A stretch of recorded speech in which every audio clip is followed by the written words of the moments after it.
In today's video, I'm going to teach you how to use Koyfin Alerts. Alerts are a simple way to keep track of the moves that matter to you without staring at charts all day. By the end, you'll know exactly where to find the alert tools and how to set them up with clear, actionable criteria. First, open the item you want to watch. You can search for a stock or ETF using the search bar, or open it directly from your watch list or dashboard if you've already added it there. Make sure you've landed on the correct ticker and that the main chart is visible so you can access the alert controls tied to that specific security.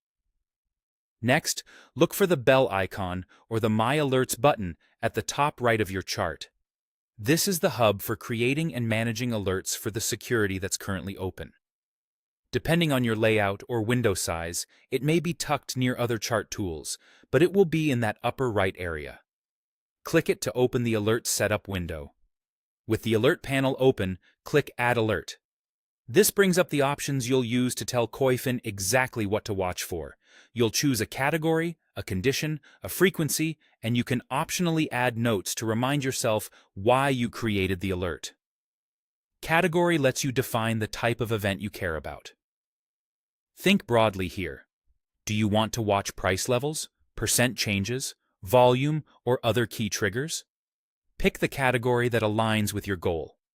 The exact options you see may vary, but the idea is the same. Select what kind of signal should set the alert off. Condition determines the precise trigger within that category.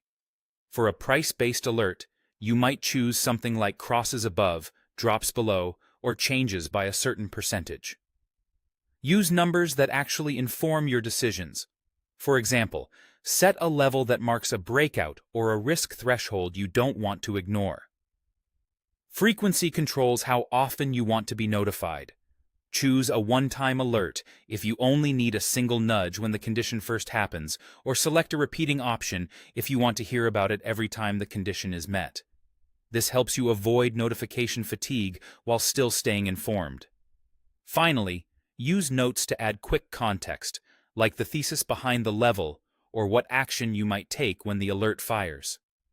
Clear notes save time later. That's it. Your alert is now configured for this security. As you work, you'll receive notifications based on your settings, and you can return to the same My Alerts area to review or refine your setup whenever needed.